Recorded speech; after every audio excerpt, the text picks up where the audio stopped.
One of the most fun times I've had was being the IC for ice storm damage over on one of the refuges in Oklahoma, and it's a completely different feel than a fire, because your objectives are completely different, and I can honestly tell you that I never felt like or felt like it would happen that I would be an IC at that 3 level of an all hazard type assignment, and that's going to happen.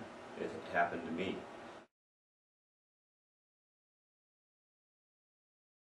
Probably one of the most non-memorable or not enjoyable assignments as a Type 3 IC was again in 1996, a fire that started here in northern New Mexico.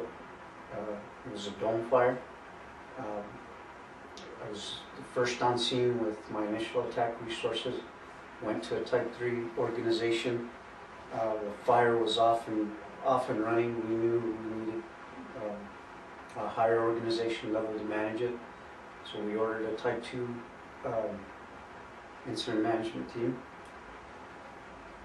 Of course, it was going to take some time for them to get in place, so we still managed it as a Type 3 organization.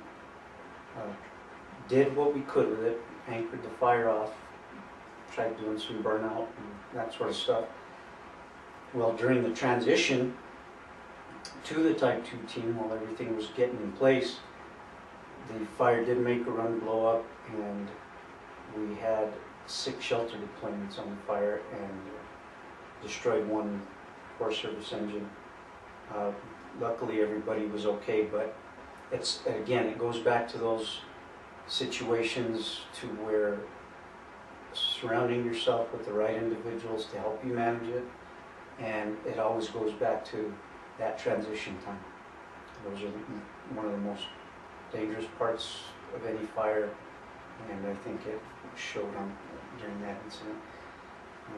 Again, everybody was okay, but it was a scary moment for just about everybody involved.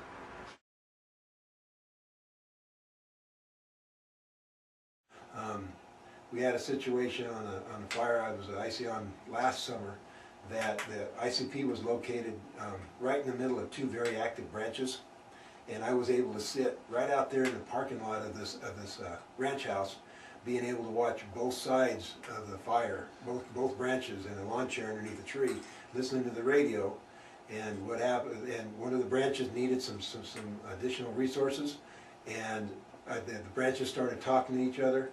In the background, I could hear finance doing their thing. I could hear the plans lady working on the plan for the next year. The radio comm was doing some stuff. The GIS guy was making his maps. And the 2 operations guys were communicating within themselves, deciding what resources they were going to shift back and forth across the fire. And I wasn't involved in any of it.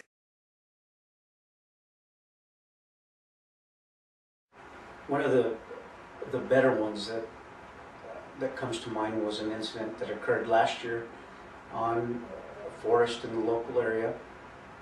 The interesting thing about it is we had a Type 3 organization there to actually manage the fire, but we could not actually get on the fire to put it out because it was in a restricted area. Even though it was on federal property, it was in a restricted area. So basically our task was to manage to keep, if the fire were to come out of there, manage to protect a small community from the fire if it were to come out of there. So basically our job was to build a fuel break to protect one of the local communities outside of the restricted area. And we worked on that project on that incident for about 12 days and ended up accomplishing what we were tasked to do, and I think everybody enjoyed it. At one point we had a total of 280 resources, or 280 people on the fire, and were able to manage it with a Type 3 organization. And again, going back to some of the things I said earlier, it's about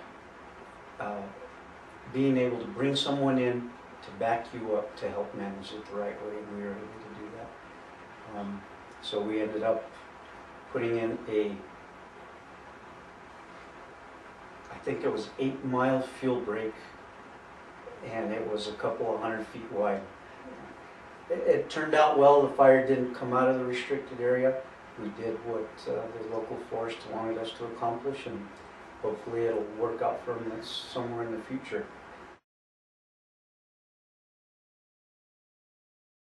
I remember waking up in Poco Loco and I could smell smoke, some smoke from, that fire. So I was trying to get out of town. I had to wait on a daughter to show up from Las Cruces, and I had the Ruby van and I washed it, and then it wouldn't start. Anyway, in the meantime, this fire blew up, winds came up and it was running north and all that stuff. And so called and said, okay, I'll take it up. Didn't want to, but I did.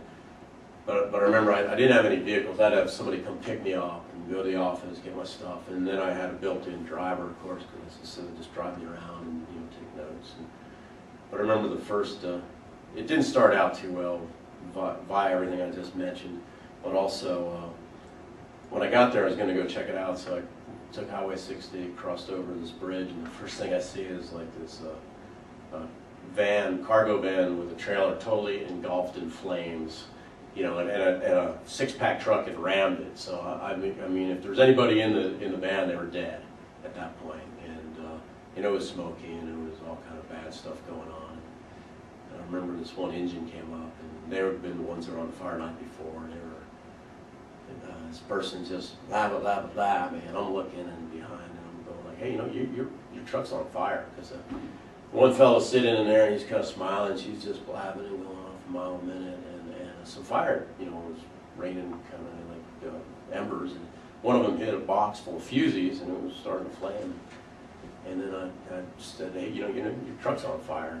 And finally I had to just like bang the person on the head and say, on fire, And after that we went back and kind of started making an order out of things, but that was my introduction to it. And it was one of those ones that went, I think at 2 in the morning, we had the dozer line in and lit it up, and the typical, like, on those fires with the backfire, you're like on the chair and you're in that balance, and you can't go too soon, or because you go too soon it blows over, but if you go too late, then you're screwed too. So hit that one just right, and it just went poof and done in a blaze of glory.